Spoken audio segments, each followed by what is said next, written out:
नमस्कार, हिंदुस्तान अड्डा देख रहे हैं आप। मैं हूं सोमदत्त शर्मा। मेरे पीछे जो आप दरअसल तस्वीर देख रहे हैं, ये है ताज होटल। और आज से ठीक 14 साल पहले इसी ताज होटल पर आतंकी हमला हुआ था। जिन्होंने आतंकवादी अजमल कसाब को जिंदा पकड़ा था वो थे संजय गोविलकर, और जिन्होंने उस आतंकी को सज़ा दिलाई थी अदालत में वो थे महाले साहब। इन दोनों मुंबई पुलिस के अधिकारियों का बहुत बड़ा रोल रहा।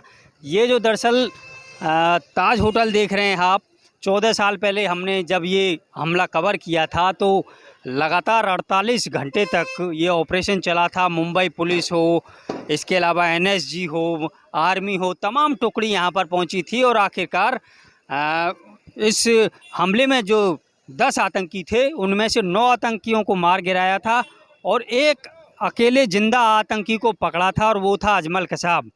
सबसे पहले मैं जाना चाहूँगा संजय गोविलकर साहब के पास में।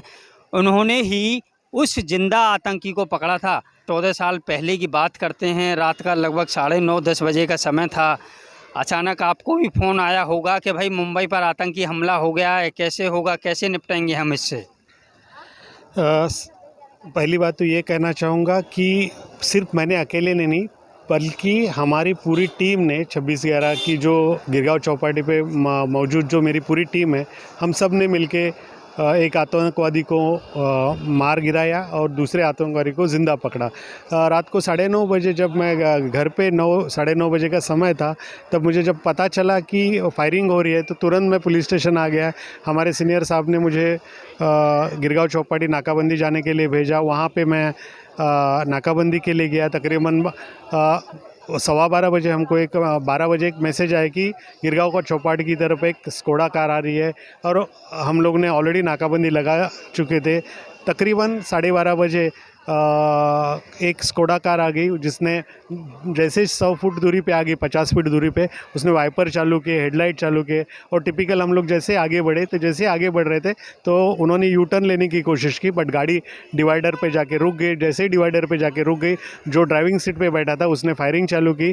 जवाबी फायर में भास्कर कदम, बाउदनकर और हमारे जो पुलिसकर्मी थे उन्होंने उसको गोली चलाई और उसको गंभीर रूप से जख्मी किया। इस तरफ जो कसाब बैठा था, बाद में उसका नाम पता चला कसाब ने हाथ ऊपर किए, ऐसे लगा कि अब पकड़ नहीं जा रहे थे, तभी उसने छलांग लगाई और उसने कार्गो में जो AK-47 छिपाई थी उससे फायरिंग चालू किया।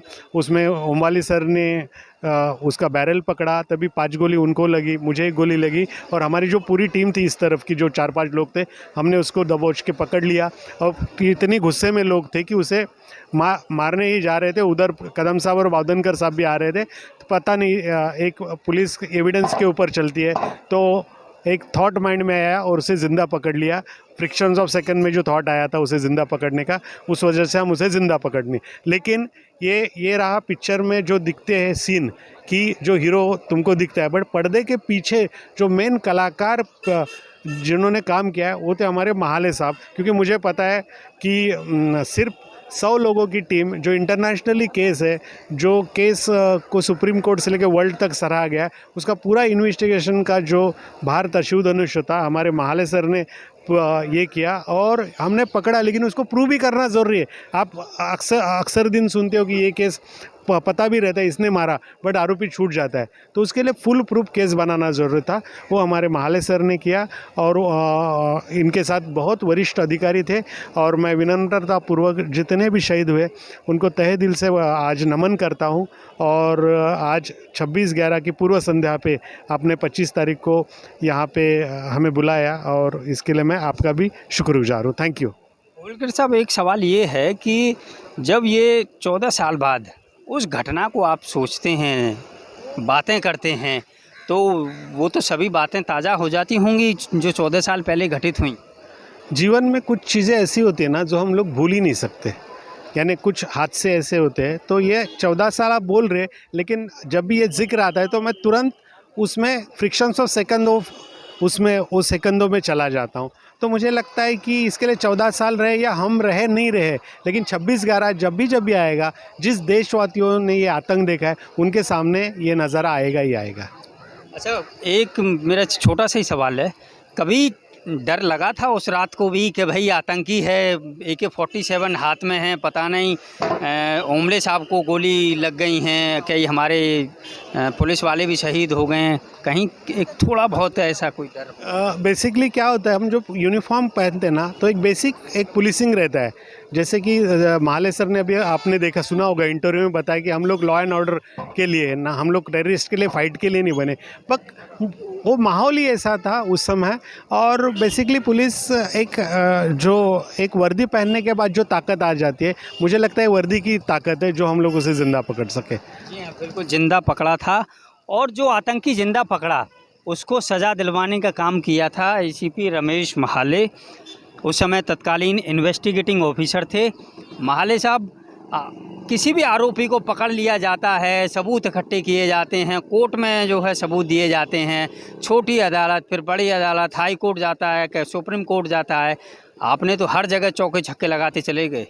देखिए, हमारी न्याय व्यवस्था कहती है प्रोसिक्यूशन यानी हमें investigating officer, prosecution should prove there case beyond reasonable doubt. तो हमको बियॉन्ड रीजनेबल डाउट हमको प्रूव करना है, वो हमने किया।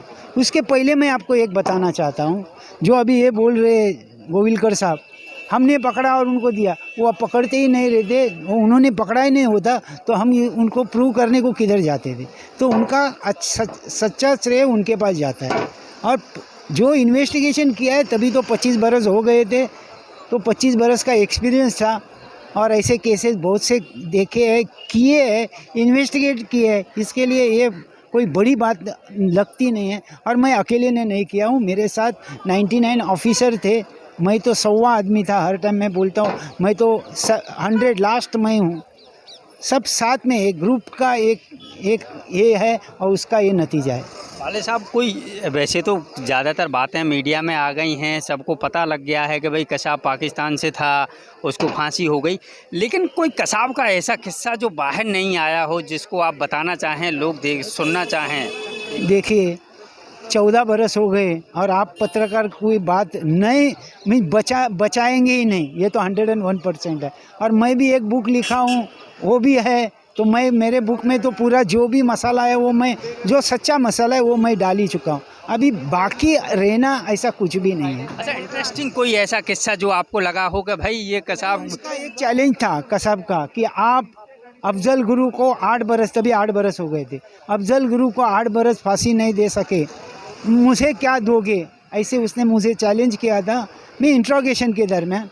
लेकिन उसको 8 बरस तो नहीं लगे, 4 बरस को और भी 5-6 दिन बाकी था, तभी उसको फांसी दे दी, ये सबको मालूम ही है।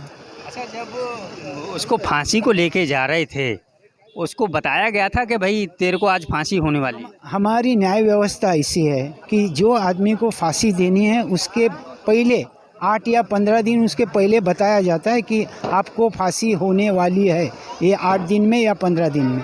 तो उसको मालूम ही था, पहली बात। दूसरी बात, आज ही देने वाली है वो उसको मालूम था, क्योंकि मैंने ही उसको इंट्रोगेट किया था और मैं ही उसके सामने खड़ा हो गया, तो उसने कबूल भी किया कि हाँ साहब अभी मेरे को फांसी होने वाली है। मतलब चेहरे पे कोई डर नहीं था उसके फांसी के दिन भी? नहीं, वो फिदाइन अटैकर है, उनको डर, वो मरने के लिए आए हुए हैं इधर, समझा कि नहीं? तो वो मरने के लिए वो डरते नहीं हैं, इसके लिए तो आते हैं। फिदाइन अटैकर उसको ही कहा जाता है। एक और उसके बारे में हमने भी देखा था, जब आर्थर रोड जेल में सुनवाई चल रही थी, तो सुनवाई के दौरान उसने जो है वेब कैमरे पर थूक दिया था, तो बदतमीज़ किस्म का भी था अजमल कसाब। वो आपने सही बताया कि वो जब ये हाई कोर्ट में ट्रायल चालू था तो हमारे लॉ के मुताबिक उसको वीडियो कॉन्फ्रेंसिंग या एक्चुअल उधर रहना, एक्चुअल रहने का सवाल ही नहीं पैदा होता, सिक्योरिटी के रीजन से उसको वेब कैमरे पे रखा था। वो बोला कि मुझे इधर लाया जाए, हाई कोर्ट ने विथ रीजनिंग उसको उधर नहीं लाया, इसलिए वो थूका था। इसका वो मरने को ही आया है, वो आखिरी दिन, आखिरी वक्त तक वो देखेगा कि ये इन्वेस्टिगेटिंग एजेंसी कोई गलती कर रही है क्या। गलती ज़रा भी हमने की होती तो वर्ल्ड में हो जाता और बोलते थे फिर इंडिया में, हिंदुस्तान में ऐसा हो रहा है, वो बताने की कोशिश कर सकता था, लेकिन उसको चांस मिला नहीं हो।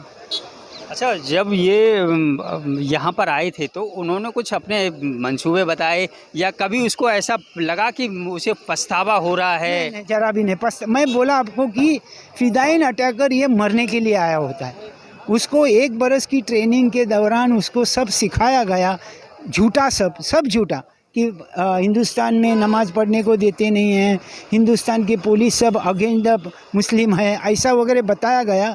लेकिन वो सच्चा नहीं था। That we have told him and we have shown also. हम लोग ने बताया भी, ये इधर हमारे पास नमाज़ पढ़ने को देते हैं, ये हमने उसको दिखाया दिया। वो जान भी गया कि ये सब झूठा था, जो पाकिस्तान में बोला था वो झूठा था। एज ए आयो, एक आखिरी सवाल मेरा है आपसे। संतुष्टि तो होती होगी कि भाई एक आतंकी जिसको हमने जिंदा पकड़ा, आखिरकार हमने उसको अदालत में प्रूफ किया, फांसी की सज़ा हो गई और फांसी के फंदे पर लटकवा दिया उसको। कोई भी इन्वेस्टिगेटिंग ऑफिसर को कन्विक्शन मिला तो वो खुशी हो गई ही, क्योंकि इतनी मेहनत होती है उसके पीछे इन्वेस्टिगेशन के दरमियान। 4-4 बरस miss trial court, high court, supreme court, ये सब इधर जो हमारे वकील होते हैं दलील करते हैं, उनको हम ब्रीफिंग करते हैं और बाद में वो ये करते हैं। तो ये सब जो मेहनत है उसका तो खुशी होगी। ये जो भी मेहनत की उसका नतीजा हमारे विजय में हो गया तो खुशी होगी ही। पाकिस्तान आखिर तक मानता नहीं रहा कि भाई ये जो आतंकी वहीं से आए हैं। हमने आपने देखा होगा 2.5 से 3 महीना उन्होंने एक्सेप्ट ही नहीं किया था ये हमारा आदमी है, ये हिंदुस्तान का है, हिंदुस्तान हमारे ऊपर झूठे आरोप कर रहे हैं ऐसे कहना। लेकिन हमने जो एविडेंस कलेक्ट किया था वो एविडेंस जब भी पाकिस्तान को मिला तभी वो समझ गए कि इंडिया के पास, हिंदुस्तान के पास बहुत से एविडेंस है, हम अभी मुकर्रर नहीं हो सकते हैं, इसलिए उन्होंने एक्सेप्ट कर लिया। बहुत बहुत धन्यवाद और बहुत बहुत बधाई कि आपने इतना अच्छा इन्वेस्टिगेशन किया और उसको फांसी के फंदे पर लटकवाया। बहुत बहुत शुक्रिया। तो ये तो थे महाले साहब। ये जो पीछे आप दरअसल ताज होटल देख रहे हैं, इसी ताज होटल में ऊपर आज से ठीक 14 साल पहले यहाँ पर आतंकी घुसे थे। उन्होंने यहाँ पर गोलीबारी की थी, सैकड़ों लोगों को मौत के घाट उतार दिया था और आखिरकार मुंबई पुलिस को उस समय सफलता हाथ लगी थी जब मुंबई पुलिस की एक अच्छी इन्वेस्टिगेशन के चलते आतंकी को फांसी की सज़ा हुई थी। कैमरामैन लक्ष्मण जायसवाल के साथ मैं सोमदत्त शर्मा, मुंबई से।